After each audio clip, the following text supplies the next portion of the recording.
Video game price discourse. Today we're getting into the anxieties, the fears, the $70 price point, every single thing that... Jake, did I lose you? Why'd you stop talking? Oh, sorry, that's actually locked behind the $5 upgrade. If you want to get the rest, you gotta pay the premium. Patreon.com/criticalerror. A critical error is an error which the OS cannot reasonably ignore. Jake Steinberg is a streamer, writer, and certified yapper. Complimentary. Peter Hunt Szpytek is a YouTuber, journalist, and certified yapper. Derogatory.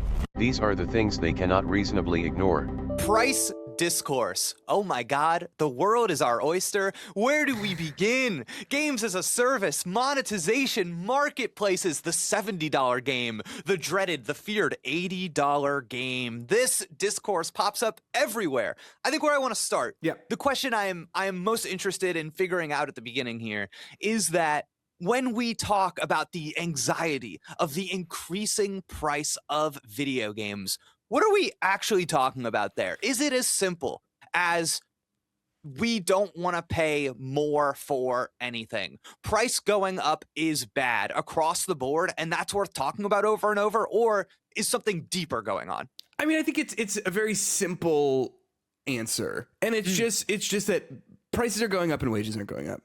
Right. And like that's what it is, right? Proportionally, now a PlayStation 5 costs significantly more out of your income if you've not gotten some sort of significant raise or whatever than it did when it came out. And so when we're talking about price discourse, I think there's just so much like it's like you said, there's so many different like avenues of discussion for it, whether it is, okay, now Nintendo is charging $10 more for its physical games than it is for its digital games. Whether it is talking about console prices or even what you were saying too, but like the $70 game, the $80 game. I think people just get freaked a little bit because like no one wants to pay more for stuff and no one wants to be priced out of their hobby because of course I think it is a realistic thing to think that people are getting priced out of it. I'm getting priced out of it. I really want to play Resident Evil 9 and I haven't yet because I straight up can't afford it. You know what I mean? So, but when we're talking about price discourse, what I think we are talking about is just the anxiety of increasing prices across the board. Wow, I really like something you brought up there, actually, about kind of the threatened identity, because all of the people who are in kind of games discourse spaces online, I think obviously see playing video games and games themselves as part of who they are, their understanding of the self. And I would even go so far as to say that, like, that's part of how I see myself. Yeah, it's this thing where like I don't know, I would never like identify myself as like a gamer because I think it's just like kind of loaded over the past like 10 years or whatever. Yeah. But it is like it's a hobby I love, right? It's something I really really enjoy, and I have seen myself get priced out of this to a certain extent. Or like if I needed to buy a brand new PlayStation 5, I just couldn't do it, right? Because I just simply don't have the cash to afford it right now. But it's like what you're saying. Okay, so if I'm not playing games, then what am I doing? And now I have other hobbies, certainly, but like with how much time games sort of demand from people, it is what I would say one of my bigger hobbies, right? In terms of like what I'm doing. And so go ahead. You know, I think that we have created this space too where being a gamer and being somebody who plays games is really, the playing of the games is really only half of how you participate as a fan. Yeah. The other half is talking online and being part of the discourse and the discussions. And because we've kind of created this environment that is so focused on the latest releases and then very, very, very quickly moves on to the next thing, you create this kind of hostile environment to people who are maybe not the video game reviewers who are constantly getting new codes for new games and need to keep up purchasing $60, $70, $80 games week by week, month to month to feel like their identity in this space is not being threatened and something that they spend a lot of time and energy and get a lot of joy out of participating in, whether it be on a forum or like a Discord. It's like you are maybe missing, you're having that heightened sense of FOMO, right? Yes. Well, and I think that is the other like major underlying conversation point for when we talk about like price discourse is the fear of missing out, right? Yeah. Because it's like, I don't know. You look at like the way that games are discussed now. It's like, oh my gosh, The Dragon Quest remake is out now, and you have to play it. It's simply phenomenal. And if you aren't playing it, you're missing out. And it's like, okay, cool. But how often does that happen in any given year? Every week? Every 2 weeks? When the next game that's going to score an 85? Yeah, exactly. Yeah. And so it's like, I think that's a big part of it, the anxiety of missing out of those conversations, of being a part of the zeitgeist, even though the zeitgeist, as we all understand, is fleeting and fickle. You know, I have seen people refer to people who play video games or people who write about video games as a community. And I think that is an incorrect assumption, because I think part of being in a community has there's a sense of like a shared group of needs or like material circumstances, right? And I think that people in games, they vary too much. The in terms of like access, there's not a community there. What I think is there that people are misidentifying is a culture. And there 100% is a it is more than a hobby. There is a defined culture, and we can it's like a lifestyle. Yeah, 100%. I mean, you think about like you know, it's so funny. Like social media does such a bad job at representing what life is like for most people. I think that's like fair across the board, right? You talk about like, definitely. You know, so many people have like body image issues and whatever because it's like, oh, people are presenting this like fake, like non-achievable sense of self in that way. But I think like there's that same thing on the gaming side, right? Like, someone saw my office once and they were like, oh, I'm surprised you don't have like a bunch of like LEDs everywhere. And I was like, no, I think that's just for people who like make viral content on Instagram. You know what I mean? Where it's like, check out my setup, check out my rig. And I think most people are sort of like dealing with this thing where it's like, no, like the way that people consume games online is just like fully not attainable for most people, you know? And obviously like the LED, like super like beefy computer rig, whatever, is one aspect of it. But I think in the way that like you look at playing new games is such a big aspect of that. Definitely. There's this thing where if we accept that there is a culture being formed here, it's not that you are just being priced out of a hobby. It is that you are, you know, it's not like, oh, I'll skip this one, but I'm still participating in the space in the same way that I was. It's like, no, you are actually locked out of the space for a period of time. Yes. Because frankly, like there really is no active, meaningful, or prominent conversation surrounding like, oh, I'm going to go back and play games in my backlog. Because part of why it's so hard, people never talk, you know, everybody has this discourse surrounding like oh, maybe I'll get to my backlog one day. But so much of the reason why it is hard to actually go back to your backlog is because of the culture, and the culture doesn't create you're missing half of the enjoyment that people get out of talking about the thing that everybody else is also talking about. Yes. So there's definitely like a cultural pressure here that I think enforces that sense of FOMO.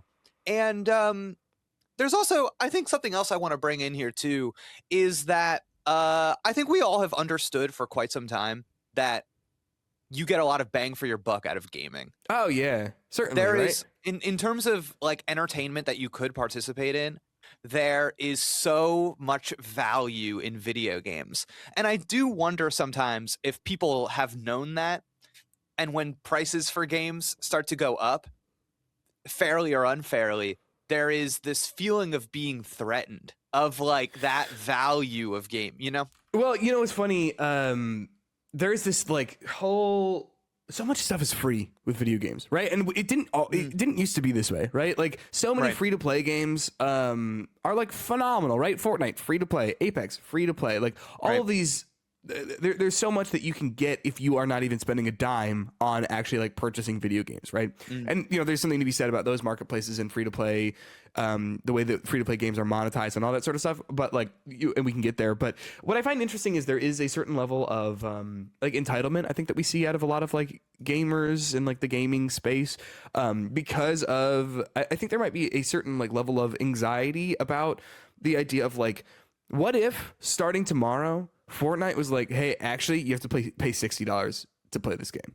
No, that's not going to happen, right? Probably. But like, I think there's a certain amount of like anxiety surrounding the idea that like, hey, the things that I like that are free might not be free forever. One, and two, the things that I like,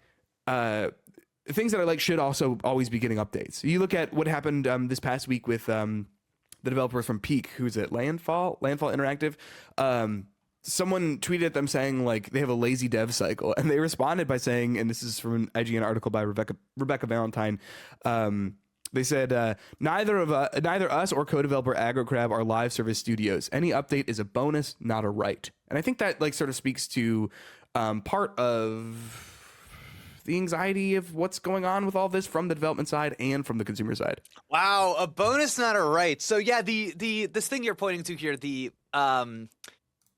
anxiety. There is something funny about gamers too, where we saw this earlier this year with the $20 release of Pokemon Fire Red and Leaf Green on the Nintendo eShop. Yeah. Where there is this entitlement that gamers often have in terms of if I identify as a gamer, if I'm somebody in the video game space, I almost feel like I should be able to access everything at some point. I should be able to play everything. And it's funny because it turns into this fear very quickly of I don't want anything to be taken away from me ever, and I should be able to play everything at a almost arbitrarily chosen price that I've decided on. Yeah. And see this like weird entitlement that because let's be clear here. I think that there's like a weird relationship that gamers have with video games that I don't know if there is a direct analog to when you consider things like the insane sale prices that you can get games at not long after release on many marketplaces, and how that distorts people's perspective of value. People get mad at Nintendo for not marking their games down significantly or ever because it feels like they're being wronged in a way, which is really strange when you consider just like offering something of value. Why does that value go down immediately? Yeah, immediately. It's a very odd thing. Yeah, but then past the Steam prices or like the sales or whatever, there's also this weird relationship that gamers have that I have a hard time mapping to like emulation and sometimes outright like piracy and stealing, that people just look at that like, well, stealing is a thing, so this should be priced in accordance to the fact that I can take this away. I could steal it. So which is like something, because like, here's the thing, like piracy, stealing, whatever. I'm not here to like make a judgment call on that. I actually also don't care, but like it is silly because we don't do this for like other things, right? Like I could go into a grocery store and walk out with a pocket full of grapes, right? That I can enjoy in my car. They don't get smooshed, right? But like, you would never be like, listen up, grape farmers or whoever. I don't know who, Dole. I don't know. I'm not looking at the bag. All right. No one's like, well, I could steal these, so they should be cheaper. What? Dude, I could plant a banana tree in my backyard today, and you're telling me that you're going to charge me for your simple banana? Right. Like, no, like, come on, that's crazy. Get out of here. No, banana, dude, right. No. And here's the thing, they say that we take ourselves too seriously on this show, and here we are with the fucking banana jokes. It's like, did they make it far enough to get to the banana joke? Do they know? Do they know that we have fun here? Certainly not. But no, it is kind of a weird, like, it's a weird discourse. It is a weird discourse because I think that like, so many of the talking points are like missed, and so many of like the important bits of this sort of thing are I don't think like on purpose missed, but I think like there's just a certain amount of like missing the point of what we're actually talking about here, which is the insecurity and the anxiety surrounding price, and not just the fact that the Switch 2 costs $450. Well, and you alluded to this earlier, and I do want to make this point as clear as possible because I still see people make this mistake in the wider space every single goddamn day. But a Nintendo Switch 2 game being $10 more or less expensive, it should not matter. It should not matter to any of us.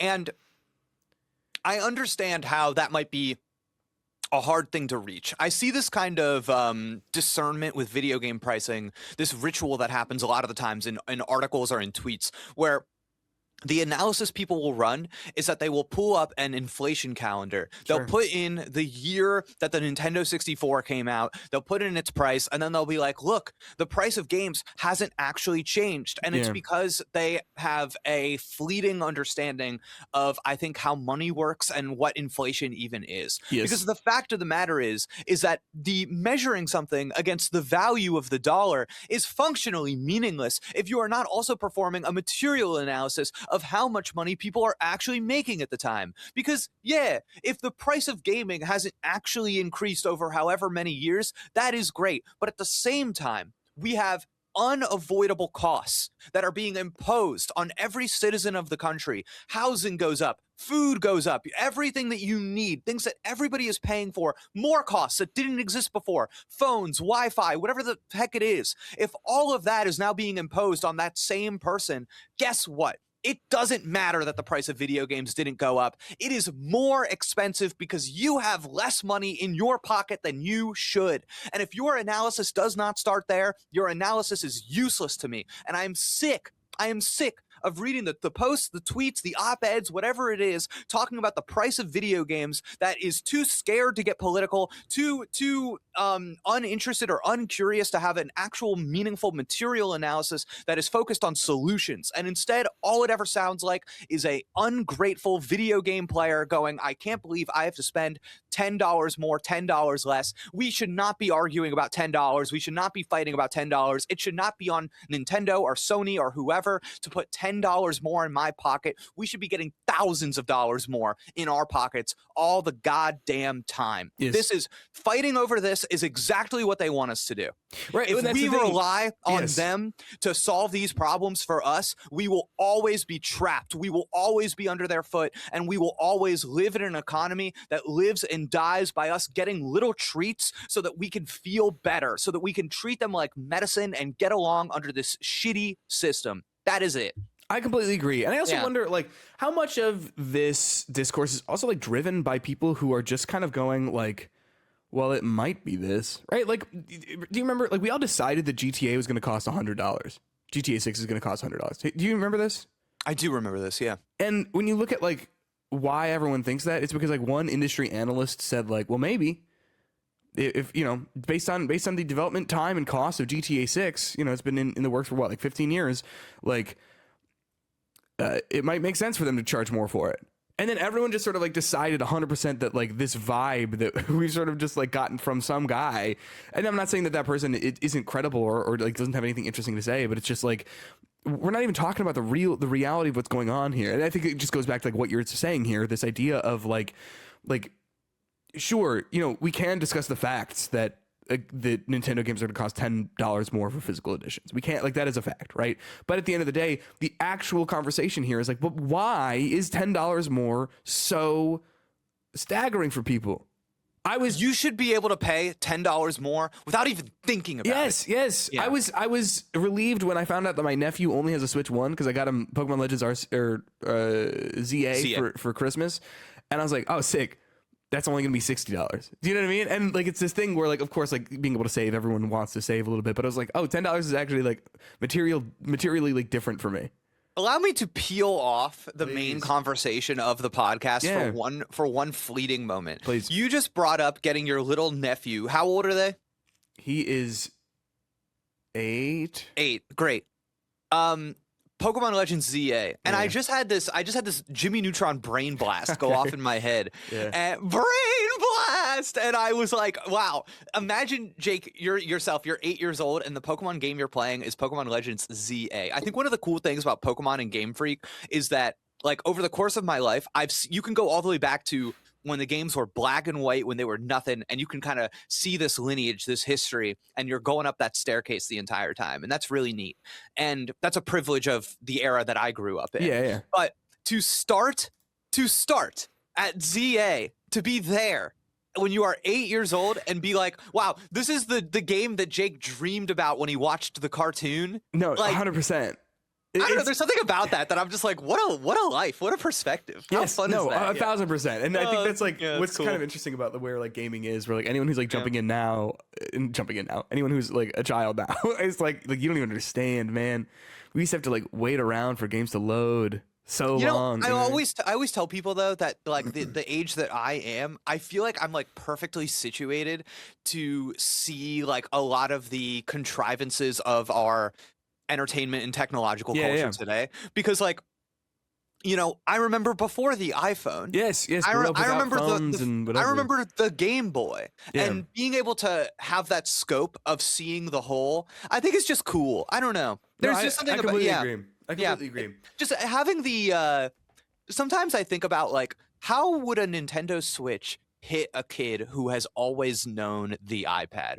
I think about that all the time. Yeah, because it's like it's fascinating, right? Because the Switch is such a thing to us. Yeah. But this is so off topic. But if you see the Switch and you've known the iPad the whole time, don't you just look at it and you go, "Oh, it's just another thing." It's an iPad with things on the end. Yeah.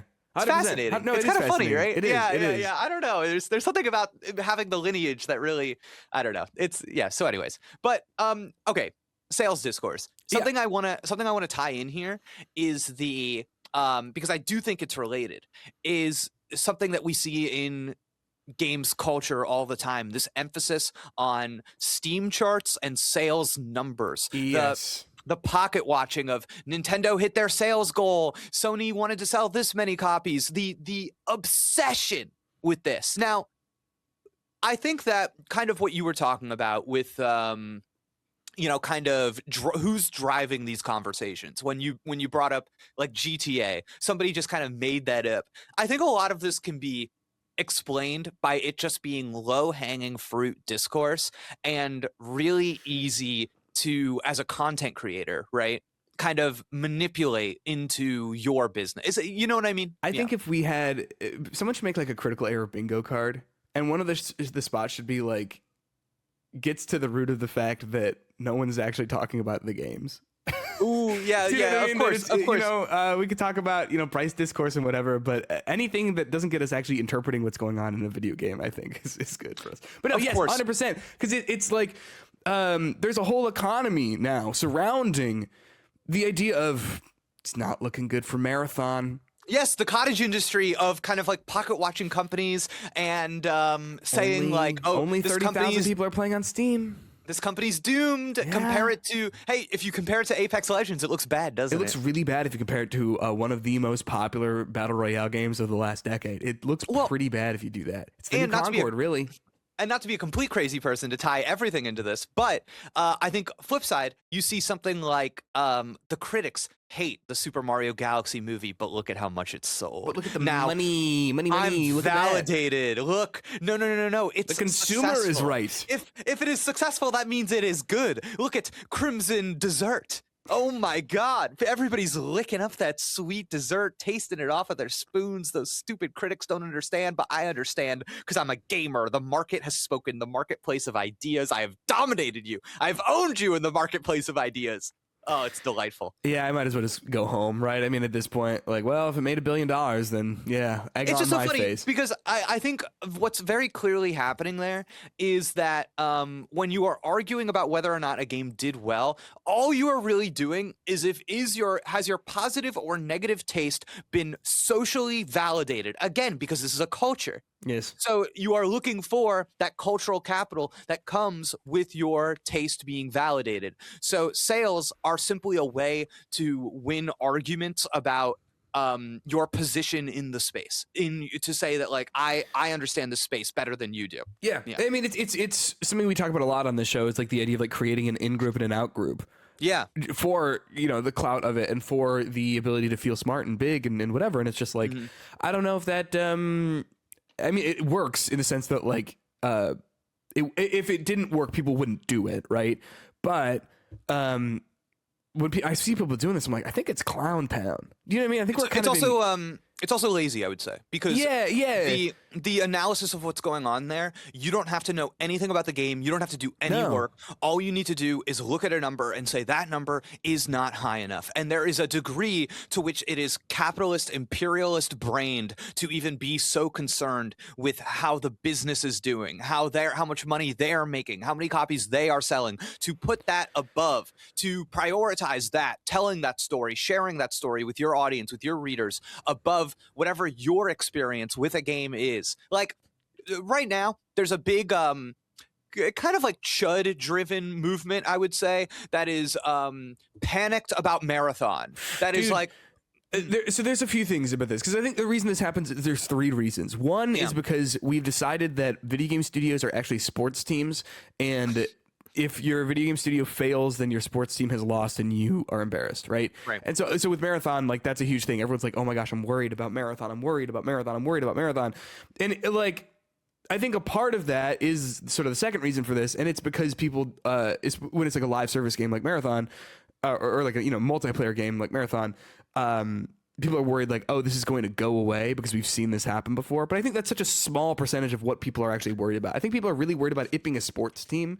And I think the third reason is because of it is easy for content creators to just like talk about this instead of actually playing the game. But like, It is interesting that there is this anxiety surrounding Marathon that I think is largely not to do with the fact that, hey, I enjoy Marathon and I want to continue for a long time, and is more surrounding the fact that of just like this idea of I just want to be afraid for this thing because I can make content around it, or we can talk about it like this.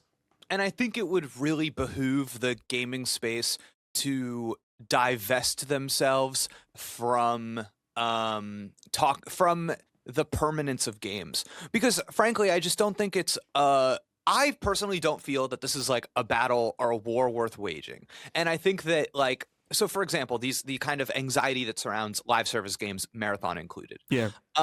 I really liked Multiverses, the WB Smash Brothers. Like, I was the number one biggest Multiverses fan I've number ever one met. Multiverses fan. A Smash Brothers like in which I could play as Superman. They wrote that love letter to me specifically, and I love that game. I thought it was really fun. There were haters. I didn't care about the haters at all. Didn't bother me at all because I was having fun playing the game. And guess what? You can't play that game online anymore. Does that affect all of the fun I had, everything I want to say about Multiverses, my understanding of that game, those experiences I had? If I go to a play, and that play is no longer on Broadway, what happens to my relationship with having seen that play? What happens? What I find interesting about this is it is so interesting the way that we as like a culture sort of like appreciate video games, because you're right, like no one would expect the play to be running in your city. I had my experience in perpetuity, right? Is it gone because I can't have it again? Is this weird gamer nostalgia fueled? I need to be permanently attached to these things that I'm like, just let it go. Divest. I think it's a lot about the idea that like, oh, our count is so huge for for people for enjoying their video games, right? There was this like post that kind of went not like viral, but like it was being shared a lot about Marathon, where someone in the Steam review said like, there's like kind of nothing to do as soon as you finish all of the contracts and whatever. And they had like 250 hours locked in it. It's like, nothing to do, huh? You know what I mean? And it's this thing where it's like, that is such a I think, like salient point about this like topic here, where it's just like so many people are interested in just, I want to play and play and play and play in perpetuity, without the understanding that like, no, like sometimes there's like a limit to what is actually in this video game. And the game is not as stable as people think it is. When you look at a live service game, I think this is very obvious. You can't go back to Fortnite Season 1. You can't. I want to go back to Fortnite. You can't go back to Simpsons Fortnite. You can't go back. It's gone. In my waking dreams, I see it. And then if you zoom out a little bit more, you can't go back to that whatever game you played before it was patched. You can't go back. It's different now. And then if you zoom out a little bit more, you can't go back to playing Pokemon on your Game Boy Color in the height of Pokemania. You can't go back. You can't go back to being a kid. You can't go back to your life being different. This is, I think, what it really is, right? Because it's like, obviously, I think people wish that they could revisit. I do think that people do wish that they could revisit certain games, right? Like 100%, in the way that they were. And you can. Yes, but not always, right? So like, and even when you do, it is fundamentally different because you are fundamentally different. But this is the thing, right? Because I think about like Simpsons Fortnite, and like, dude, I had a fucking blast playing that in December of last year. But it's also like, if it were to come out right now and I were to play it, I do think it would probably hit different, because I'm just in a different place. And what that game was to me in that moment was a weird little goofy thing while I was dealing with the stress of like that moment in time. And so like playing it now, I think we probably have some good laughs, some good goofs and gaffs, but dropping hot at the Simpson house or the power plant or whatever. But it's like, what I think it is not, is it's not able to be that thing that it was to me in that moment. there is a fundamental misunderstanding that I think people have with gaming and nostalgia, because I think the premise of nostalgia assumes you liked this thing because you were a stupid baby, and now if you go back to it without nostalgia, you wouldn't like it. But that's not entirely what it is. Right. It is simply that your perspective and your relationship to a thing is different. There are many modern games that, like Simpsons Fortnite, that because of what is the conversation, because meaning is created between the text and yourself, because of what you need at that time, it is going to hit you differently than in that moment than it would otherwise. I think another example, the inverse of this, is I remember last year you did not like Blueprints. You bounced off of Blueprint. Yeah. And I bet you there are other times in your life, maybe in the past, maybe in the future, that if you tried to play Blueprints, you would find yourself more engaged with it. Dude, and it's not that Blueprints changed. Yes. It's that I what think with you this all the needed. time. I started Pathologic 3, a very, very dense video game. Okay. Yeah. And I remember sitting down with it. I played for probably 45 minutes, and I was like, this is a game that I think I would really like, and I'm allergic to it right now. Like, the idea of sitting and playing it, I was like, nah. That happens to me sometimes too. And I know exactly what you mean. Yeah. It's like you said something to me on the bonus podcast available on patreon.com/criticalerror. Yes, sir. Where you were talking about like, oh, I had this game on my Switch 2 and I was going to start it on a flight, but it wasn't wasn't the right. right It just setting. wasn't- It yeah. wasn't the right time. And it's like, yeah, that happens all of the time in a much more zoomed out way than I think people really can interface with sometimes. And we tend to put all of that stuff in a bucket and I think we often refer to that bucket as nostalgia. Yes. So yeah, it's just a weird thing. Also on our bonus podcast, patreon.com/criticalerror, you and I both had the experience of at the same time opening our Nintendo 3DSs. Dude, no, I was when you were talking about nostalgia and whatever, opening my original DS, which is right here. Right. There it is. Opening that and like the PictoChat thing, I went into it. It's like, oh my gosh, and it's this thing where like, okay, if you gave this to me now, I'm not having sleepovers anymore. Mm-hmm. I mean, I'm married, so I guess one every night, but you know what I mean? Like, I'm not like having sleepovers with my buddies where we're all just jumping on PictoChat. So even if you give me that same like thing to like mess around with, I think it is just going to be different, and it's just going to like feel a little bit different because like it's just not what it was, Dude, an underemphasized thing about video games, I think, is always going to be that games are not just the games. The fact that I can take this new 3DS small one and put it in my pocket creates a fundamentally different relationship I have with this machine than I do with maybe my Nintendo Switch 2. Yeah, no, exactly. Like it's about like how it feels in your life and how it fits in that space. You talked about look at that. Yeah. Oh my God. No, dude, playing Pokemon Leaf Green on that little like brick whatever, literally flying to go see you. I put it in my pocket, my front pocket, and that's what I had in my hands the entire flight. And that was it. That's so cool. It was the best. It was the best. But it's like cool. That is so intrinsically tied to that experience, and it just like playing it on the Switch 2 or whatever would be a little bit different, just because it is a functionally different experience. Speaking of our ever-transforming relationship to games, because you brought up Pokemon, we have now crossed into a new threshold of a new era of Pokemon with the launch of Pokemon Champions. Yeah. This is a free-to-play game available on Switch and Switch 2, coming to mobile later.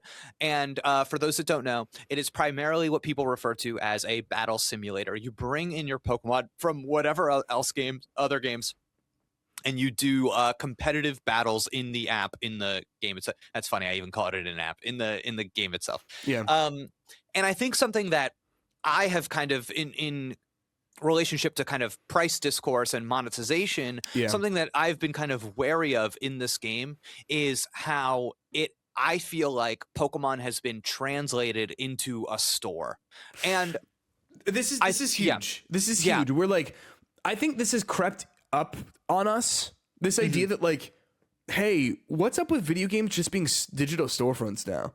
Like, and I want to make something clear here too, because as I kind of said at the beginning, I'm not trying to pocket watch anybody. I'm not really concerned about the overall price that we're spending on things. That's like up to everybody else. I'm not trying to say that there's like a hard and fast rule over how many dollars one should spend in Pokemon Champions. Right. I don't think that's a very relevant conversation. What I am more interested in is there a point in these service games, in whatever it is, in these marketplaces, subscriptions, is there a point where we simply have to draw a line and say, this is too much? Not because you are trying to extract too much money from me, but because too many game elements have been removed or extracted in favor of translating them into monetization. What do I mean by this? So this hit me like a bus last night when I turned on Pokemon Champions for the first time. There is a menu in the game called Training. Mm-hmm. And Pokemon Training is a thing that, you know, for the entire history of Pokemon, we've been doing this for 30 years now. Yeah. And it is, you know, you go out into the wild, you go to other trainers, and it is training is an act of not just building up stats, but getting to know your Pokemon. It is experimentation. It is discovery. The adventure unto the mystery of the Pokemon themselves, not just the adventure of the environment. Mm-hmm. We have in this battle simulator, to kind of fit what its goals are, we have discarded what training is. We have hollowed out the verb. And instead, what you do to train your Pokemon in this game is you pull them up in a menu. You have your giant list of Pokemon in your box. You pick one, and you have the moves. You can change out those moves for a cost, and you can increase and decrease its stats for a cost, and you can change its nature for a cost. Now, do I care about the dollar amount or how much you pay or how much of the in-game currency you have to earn to change all of those things? No. What I am saying is mechanically, is there an issue here? Is there something we should push back on at all, that the verb, the thing I am doing to train my Pokemon, is functionally the same as when I go into the store and buy a hat for my character? It is an exchanging, it is an adding and subtracting of numbers. Yeah, so it's this interesting thing where, like, this used to be a controversy. Do you remember? Yes. Middle-earth Shadow of War. That was the second of those Middle-earth Assassin's Creed type games. You know what I'm talking about? Oh yeah, I actually liked those games. I liked the first one a lot. Good. I liked the first one. The second one, I don't know why I didn't. Yeah. Well, what might have happened with the second one is you, like me, and like many other people, might have gotten to the point about halfway through the game where it says, "Hey, do you want to grind for the next 15 hours, or you just want to pay up a little bit?" Dang, I like that first game so much. It's so good. They're really good. They're really, really good. But like, I remember the moment when you hit this like wall where it's like, hey, you can either pay like real money to have these things happen, or you don't have to, but it's like, it will be a tedious slog. And this was so controversial at the time. You think about loot boxes and something like Overwatch. That Star Wars Battlefront game. Yes. You remember what my I'm God, talking about? Battlefront 2 was crazy with this. It was like, people were saying like, oh my gosh, the industry is over because of Star Wars Battlefront 2. And everyone was so mad. And then Overwatch comes and does it, I think a year later or whatever. And everyone is like, this is fine and normal now, right? I think like there are so many controversies regarding monetization and price of video games that everyone is outraged over. But it works. And then it's just an accepted part of video games, right? You look at horse armor in Oblivion. What was it, $10 for a cosmetic thing? And everyone was like, what the fuck? $10 for a cosmetic? And now it's what, $25? Pushing $30 with however they've inflated V-Bucks in Fortnite. And like, there's so many moments where you have these big controversies. Valve, I think, was going to give away like maps and characters, I think, in Left 4 Dead 1 for free on Xbox. But Microsoft made them change it because they're like, no, we don't want to set this precedent. And now monetize like DLC stuff is like the norm. And it's this thing that like you see there was pushback for this one thing. And then now when it's happening again later, people are fine with it. Shadow of War to Pokemon Champions here. And like, I see the path, right? Yeah. And I really hope people don't misunderstand me here, because I can already imagine a comment that's like, but Jake, you can just move in your Pokemon via a Pokemon Home subscription, and then you don't have to do this training thing that you're talking about. And it's like, I understand that, but I think I'm more looking at like the soul of this and the principle of this and the philosophy of this, and the fact that like when I hit a train button and it's just buying stat points, I think what's happening there is that a store is pretending to be a mechanic. There's a mechanic that you and I are familiar with called training, and now that mechanic is now shifting from play to exchange. And at what point is that, is there ever going to be a line in the sand? Because the fact of the matter is that I said this to you before we started recording. I'm playing Pokemon Champions right now, and I'm actually enjoying it quite a bit because I really like Pokemon battles. I just like them. And I kind of knew a lot of the negative stuff that was going to come out of this game in advance. I've talked about it a lot beforehand, and now it feels like a lot of people online are discovering that for the first time. And I would say the first impression of this game is quite bad for a lot of people, but I'm enjoying it. I'm having a good time. But this is important. Does my liking Pokemon battles is this, dude? This is just like our conversation about Super Mario Galaxy. Yes. Is Yoshi being in that movie a compliment to the movie? Is my enjoying Pokemon battles a compliment to Pokemon Champions? Right. Or do you like this and it just exists in this space in this way? Right. So if I can divorce myself from the thing that already existed and enjoying that, what is the construction of this game revealing to me? What is it saying? Man, it's too early. There aren't reviews for it because of the nature of what the game is, but I really hope that the game's media space does not drop the ball with this game. I hope people really look at the construction of it, what it's asking us to do, and what it is kind of encouraging in its player base. And I hope that there's a serious conversation to be had there, and people do not rest on the laurels of, man, do I like selecting my commands and watching the Pokemon fight each other. God damn. Yeah. Well, if the reaction to the Mario movie, to the Super Mario Galaxy movie has been any indicator, I think we're in good hands. Peter, I just feel like there's this thing. I think a lot of people are going to have friction with me saying this right now. So I say that knowing that I'm coming from a place of vulnerability. Okay. But like, if I can look at these Pokemon and I can optimize everything through menus and through currencies immediately, then you are eliminating uncertainty. And once uncertainty is gone, you are not playing a game anymore. You are managing. Well, and we've talked about, I think, was this in your written piece or was this one of our, I think this was one of our bonus episodes at patreon.com/criticalerror, where we discussed Fire Red Leaf Green sort of like really extensively. This idea though of like the random element, like the random element of Pokemon is such a huge part of what makes that journey and those games unique and really resonate and land with people. And the second that you try to like shave that out and like buff those like rough edges out of it in the name of certainty, you start to lose sort of the heart of what makes these games special. Well, and it's funny because I completely understand the person that's like, Jake, that's just not what Champions is about. It's a battle simulator. It's focusing on the play of in the battle and those moment-to-moment decisions. Right. I completely agree with you. And I really like that stuff. But then the conversation needs to shift into, so let's compare it to the battle simulator that is available in other Pokemon games, and then maybe the battle simulator that's available to us on PokemonShowdown.com. Yeah. And it's like, okay, now compared to how those things are constructed, what is the construction of Champions doing to offer me something valuable? And I just, it's tough, man. Yeah, it's tough. Well, because then, I mean, central to that conversation though is like what we're talking about here with this whole episode. Like central to the construction of that video game is a storefront. And how do we feel about that? Right, that's the question. Is that good? The question. Yes. And when does there can be storefronts that I think people find agreeable, and then there can be storefronts that people find less agreeable. I think Correct. we can agree to that. Okay. So if that is the case, is there a way of assessing what is available here? There's a Pokemon Home subscription. There is a Pokemon Champions membership. There is a monthly battle pass. Is there a way of assessing this that is not pocket watching, but is more spiritually just kind of interrogating that construction and what that game is doing? And is there a point where somebody could say, this is too far, this is crossing a line? Dude, I don't think we have that in us. I don't think we have it in us either. I haven't seen it with anything. I've never seen it before. We haven't done it yet. And for something, we won't be doing it with Pokemon. No, that's what I'm saying. Like for something as simple as just like, hey, maybe don't buy Xbox games right now. The furthest we've got, the closest we've gotten is I do think we killed loot boxes. Oh, that wasn't even us though. That was the law. The law killed loot boxes. Did it?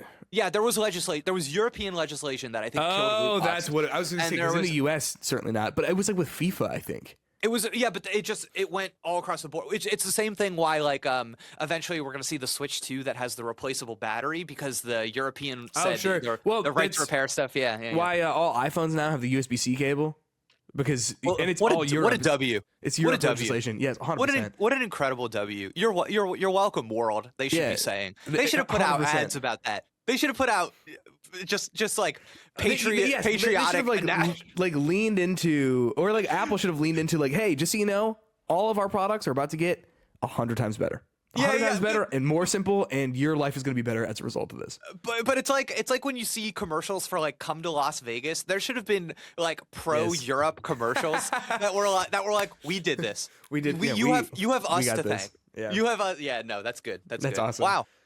Well, you know who I want to thank, Jake?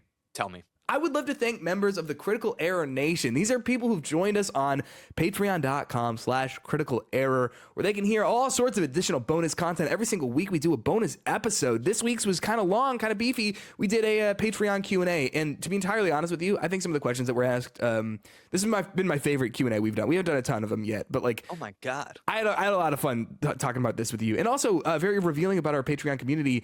The Critical Error Nation craves Fire Emblem Fortune's Weave. In a way that was like, it was like the only game that people said. It was literally we like asked, the only game. like, what is the most anticipated game of the year? Which you're welcome to tell us in the comments of this video on YouTube. But it was like truly, yeah. I had not heard anyone talk about this game, and it was the only game anyone in the nation wanted to talk about. Which it literally put it on my radar, because I was like, oh damn, I forgot this is even coming out. I gotta pay attention to this thing if it seems like it's gonna be big. But I would like to give a special shout out to the members of the Jake and Peter tier on our Patreon. These are the people paying $20 a month for our content, truly supporting us financially in a way that is meaningful and makes a material difference in our lives. I would like to say thank you to 1 Andrew Bolkar, to Evan Snee, and to Robert Quesada. Thank you so much for all of the support that you've given us. But that's not all, is it? We want to say thank you to the members of the Critical Error Royalty. We had someone new this past week, which I'm very excited to see. I'm forgetting their name in this exact moment. Alex, I put him on the Critical Error Discord. Yes. I was like, Alex, welcome to the Naish. Welcome to the Naish. And every week we prepare a sound for that. You've got that for us, don't you, Jake? Yeah, but how could I monetize this? How could I make this like man, maybe we start charging more. Yeah, that's what we're gonna do. We're gonna start charging more for the Critical Error royalty spots. We'll be like Netflix, and we're just gonna increase the price over and over and over again. Which, speaking of the European governments, like taking on tech companies. Did you see this about Netflix? I think it was like Italy was like, yeah, this is like unlawful. You have to like give a bunch of money back to people. It's awesome. Yeah, no, it's good. Yeah. Oh man, I love this. Let's hear this week's sound. I'm curious to hear what I come up with later. Ooh, Shin, thank you for your purchase. Jacob Richter, that'll be $10. Andrew Bolkar, $20, moving up in the world. Thick Dick Mystic, oh, a premium customer. Connor True Love, your loyalty card is stamped. Evan C, come again. Mitch Dyer, ooh, exact change, we like that. Cole, in and out, efficient. Danny Disaster, okay, a little chaos at the checkout line. Pinky Oats, what a gentle transaction. Ansel Trait, we're gonna have to apply those international fees. Sam Woods with a steady hand. Jared Cousineau, returning customer. James Pierre Reed, currency conversion complete. Ko Chow, consider yourself processed. Robert Quesada, a big spender. Mayro, let me apply that overseas shipping. And of course, last in line, Alex Sims. That's right, baby, everybody has a price, including you. What if you did us all a favor here, Jake? What if you read that written piece you've been sitting on? Yeah, let's do it. Every single week, one of us reads a pre-prepared written piece, and it's always a delight when it's your turn. So I'm excited to hear it. Oh, that's so sweet. Okay. And if people are really just having a hunger for some extra content, I want to remind people that over on your YouTube channel, youtube.com/@PeterSpytek, you actually just posted a new video essay. I did. I think it's one of your best. Thank you. Damn. So I hope people. Thank you. That means so much to me. I think it's one of your best. I still think I'm a little mad about some of yours that have not gone wide that I think are quite good, but I appreciate it. It is what it is. I appreciate it. Thank you very much. Of course. Okay, let's get to the piece. Okay. Here we go. Hi, Jake. You have been scientifically selected to share your views on a 12-minute national survey, and you will be awarded $30 for your participation. I open a new tab and start searching. The message includes a university name, a researcher, and a phone number, enough to check So I find the department page, I find the study listed, and a contact email matches the one in the text. It all lines up pretty quickly. Outside, families are getting out of their cars. Kids in pastel shirts that still have the fold lines in them, dresses that look like they were picked this morning. Somebody is carrying a big tray covered in foil. Someone else is calling back into the house for something they forgot. Oh yeah, it's Easter Sunday. I go back to the message and I click the link. The survey starts easy: age, location, a few baseline questions. And then it narrows. It closes in on me tightly. Israel, Jewishness. Does public criticism change how I feel about being Jewish? The questions arrive grouped. They're moving me in a direction. I keep going, but I'm slowing down. Do you feel more connected, less connected, or about the same to your Jewish identity when you encounter criticism of Israel in the media? In the past few years, have you become more involved, less involved, or stayed the same in your participation with Jewish organizations or community events? To what extent do you agree criticism of Israel makes me feel personally targeted as a Jewish person? Have recent events made you more likely or less likely to express your Jewish identity publicly? It's clear what the survey is trying to measure, or at least what it is hoping to sort out. I finish the page, I click through to the next, I answer what I can, I try not to overthink it. It ends, and I'm looking at the text. Scientifically selected. I call the number. A researcher, I think, answers. I tell him I just completed the survey, and I just wanted to know, I was curious, how exactly participants were chosen. He gives me what sounds like the standard version first. He says something about methodology, something about outreach. I just kind of wait him out. And then I ask him again, more directly, and he tells me it was a keyword search. A list of names in front of him. Something was entered and something came back. Listener, let me make this as clear to you as possible. They typed in Steinberg. I picture it not because I want to, but because I have to. A long document, maybe some kind of database, maybe something pulled together from somewhere else. My name sitting inside it until somebody goes looking. Command F. A quick scan. There I am. Command F to profile, I guess. Outside, a kid is adjusting the collar of his shirt, while someone, his mom maybe, pulls it straight for him.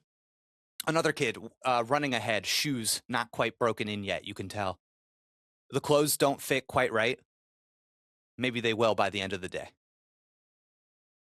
You know, over the course of the last week, I did a post online about Hassan Piker, about the accusations of anti-Semitism around him. And my post ended up somewhere else on major news outlets, clipped, cited. People said my name out loud, people that I've never met. Did you know that this week a library emailed me asking if I'd like to come speak? They told me they're looking for Jewish authors.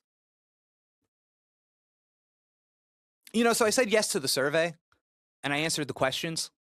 I say that criticism of Israel does not make me feel less Jewish. I say that what does affect me is the sense that I'm already standing somewhere. I'm already in conversation with someone before I noticed, before I decided to be. I told the guy this on the phone. There's a pause. I can hear him typing. He's typing out what I'm saying. He thanks me for my time. And the call ends. I'm looking back at my phone, scientifically selected. Why do I keep turning this over?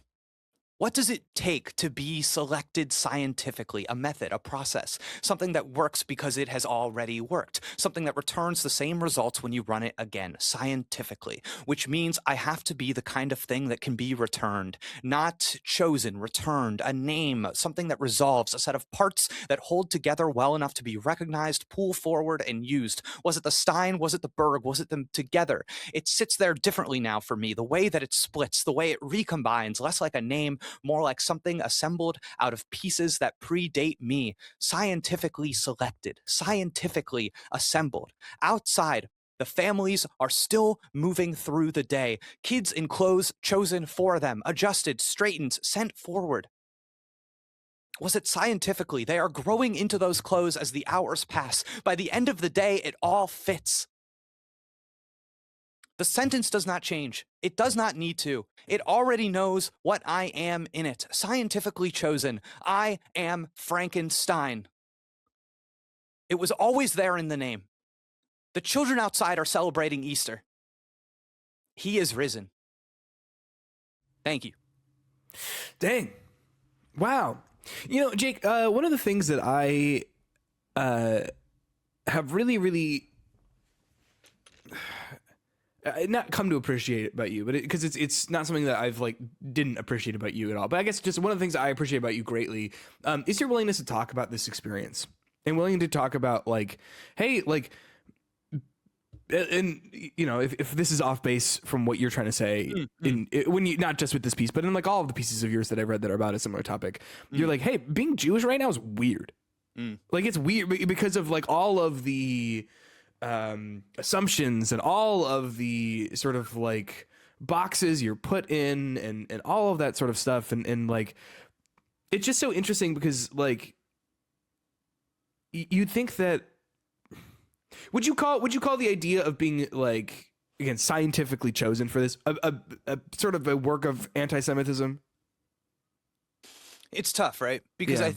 I think that like there is something about I know how I was chosen. I know how it happened. Yeah.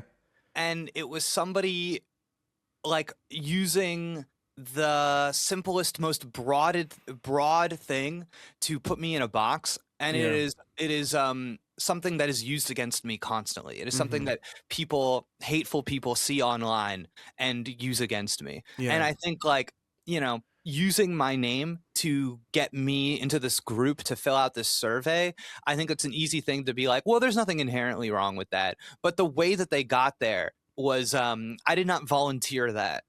And No, it is and I the think same method that people use to attack me. Yeah, and I think the obfuscation of it as well, because it sounds like if they were probably just honest, like, hey, like we found your name, and we thought that we want you to take the survey, right? Like is different than being like yeah, you know, just sort of the scientific method.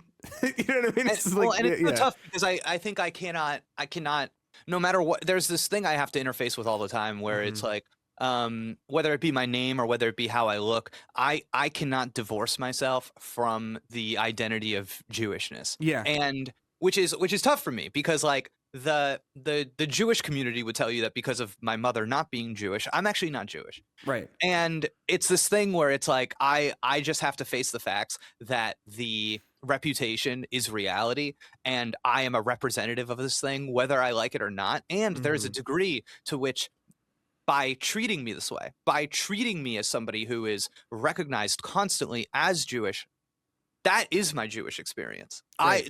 That has actually cultivated an experience for me, my existence, that is profoundly Jewish. So just completely out of my control, I have led my wife said this to me the other day. She was like, you're just, the way that you are perceived and the way that you exist is fundamentally different from most people. Yes. And it's like, and that's just, I just have to deal with that. Yeah. And I've talked about this before. I don't know if on the main podcast, but I've talked about it certainly elsewhere. It's like when I met you, you were explaining to me your experience of just being Jewish. And it was so like, obviously this comes from a place of privilege for me. But like, it was so like shocking to me because I was like, wait, that still happens? Do you know what I mean? In the sense, and it's like silly and like not silly is the right word, but like, I'm like embarrassed about the thought now, because in the same way that people like, you know, well, we had a black president, isn't racism over? I'm like, well, dude, like isn't like anti-Semitism over? Wasn't that like 100 fucking years ago? And it's like, no, like not even a little bit is it over. And then now you tie in just the nation of Israel to this whole thing, and the way that people conflate criticism of a nation to criticism and hatred towards a religious and cultural group of people. And it's like, hey, these are like the whole thing just gets so messy and muddy, you know? Of course. And I think the thing that I always emphasize when I talk about this stuff is that I think it would be really easy for me to be like, look at all of this anti-Semitic stuff that has happened to me. Isn't that bad? And that's, and I actually try to de-emphasize that, because I think like the thing that I am more interested in is the categorization and the readiness through people see me through a filter. It's Yeah. like, you know, I'm Steinberg before I'm Jake. Yeah. And that's just, and I have to kind of reckon with that constantly all of the time, and the anxiety, the wondering of who is perceiving me that way that I don't know. Who is Right. doing that without my knowledge? And that is, I think, what I'm more interested in. And that's why I think something fascinating happens here, where I am scientifically chosen for the survey. Yeah. I am reached out to as a Jewish author, and I'm used in prominent, developing, mainstream national news stories as a Jewish voice. Yeah, because it's just like, look at what this Jewish guy is just saying. It's like, what? Like, I didn't even. There is an act of recognition that happens with me where they go, he's the Jew. Right. And they don't, and there's no questioning of that, and there's no investigation into that. Yeah. It is just we can use him as a stand-in for this entire thing, that people just go for it. Yeah. And it's funny because I am just as much Latino as I am Jewish. Right. And so this is something I would never get pitched in that crowd, obviously. Because you mentioned the fact that, like, you know, you are undivorceable from Jewishness based on, you know, the way you look and your name and all this sort of stuff. But then it's so funny, not funny, but like there's an irony to it, because it's like exactly what you said. No one would look at you and be like, well, Jake, we got to get the Cuban guy in here to weigh in on this stuff. You know what I mean? Even though you are just as qualified and just as obviously, you know, culturally Cuban and whatever, but it's just so like, it's such an interesting intersection, and such a unique perspective, I think, that I really appreciate, and I imagine it must be very, very challenging in moments like that.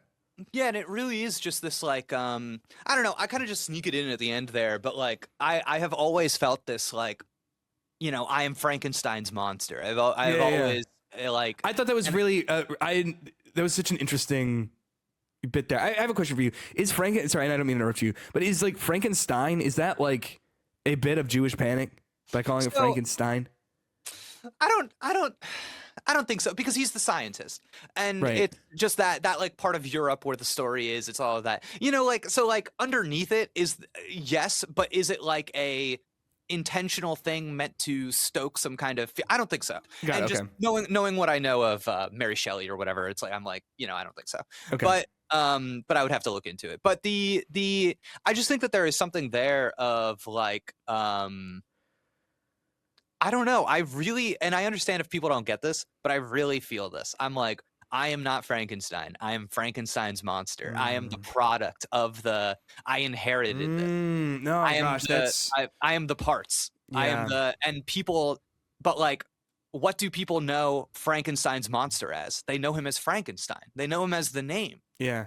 And there's just something to that I'm just like, dear God, like that's what it is. And then in the same breath, I have to wonder, when will they come for me? When will they come for me like they come for the monster? And I think this all happening on the same day as Easter Sunday, and being able to, you know, I don't know. There was something I realized it doesn't quite maybe work as well as I wanted it to, but it hits for me. That last sentence being "He is risen." I'm just like, that's no, it's good because it is the juxtaposition, right? Of I mean, like, I even in our group chat, I like wished you guys a happy Easter. I was saying, like, I don't know, it was like Friday. I was like, happy Easter weekend, and you were like, dog, and I was like, because there's like, first of all, that was just me not thinking about it, right? But then second of all, it's this thing where it's like, to my understanding, you celebrate Christmas to a certain extent. Is that correct?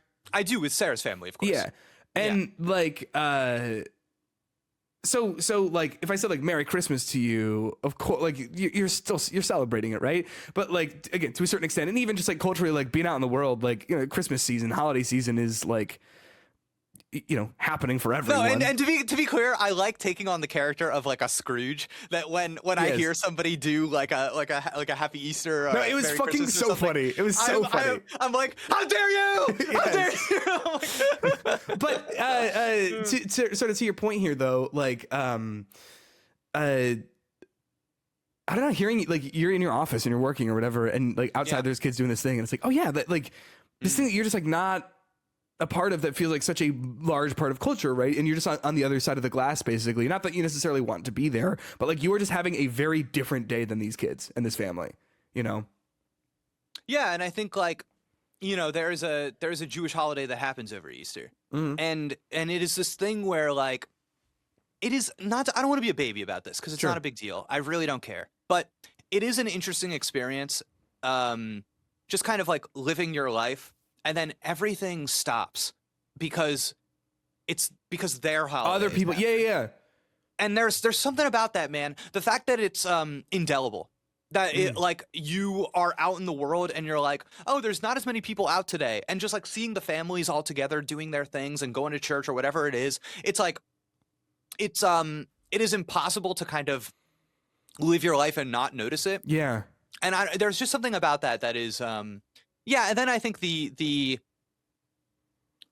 how easy it is for the world that we live in to serve you, even if you're not religious, even if you don't care about any of it, you can have a relationship to the stuff that your family does at Easter because the world around you is cultivating an environment that allows you to have that relationship. Right. Like people oftentimes don't work, and there's kind of like an excuse to spend time to each other, and you can be connected to all of those things. And that kind of stuff, the way that the world is kind of accommodating that, I don't have that privilege. So I have to kind of make it myself if I'm going to have a relationship to things like that. Yeah. Well, that's I don't want to say fascinating because it's not like it's just very interesting to hear from that outside perspective on it, because it's something that I think unless pushed to think about it, I don't think about, you know, and it's I'm happy to be pushed to think about it because it is an experience for a lot of people, right? I mean, even being like, if you know, just not Christian or not celebrating Christian holidays, whatever, if you are like Muslim, right?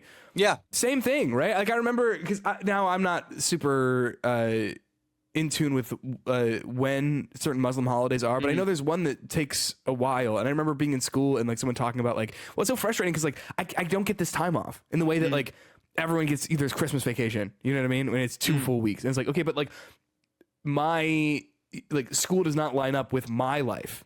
And like that's so frustrating because it's exactly what you're saying. Like it accommodates all of these people, but not me, you know? Yes, correct. And it's a bummer because I, you know, a lot of like religious stuff and cultural stuff I can kind of take or leave, but there are some like Jewish ideas that I really like just as ideas. And I think it's like, you know, I don't often really get the space to be like, you know, I really like how Passover is, you know, it's this kind of like at the most basic level, it is commemorating the story in the book of Exodus about the Israelites kind of like, you know, the liberation from slavery in Egypt and all of that stuff.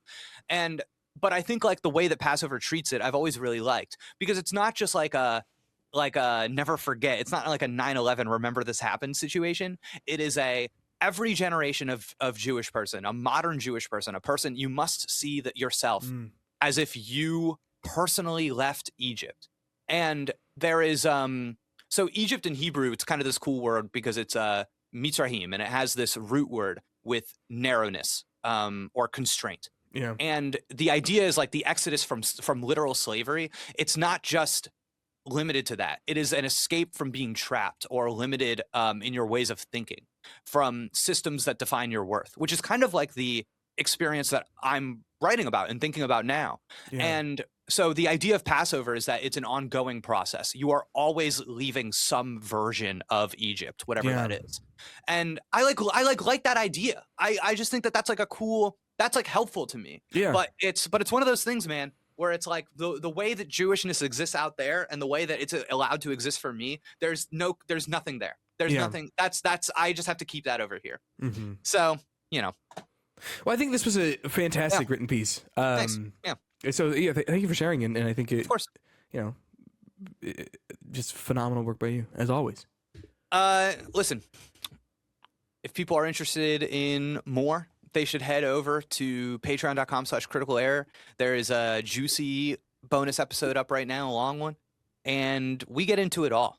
there's a layer of transparency on the bonus pod that you'll never get on the never main get pod. it. You never get it. I'm too afraid. We're buttoned up right now. We're buttoned up. But as soon as it's like we're with the Naish, it's like, all right, time to. It's like, let me tell you how I really feel about Luigi. Let me take Luigi. the tie off a little bit. Let me tell you, yeah.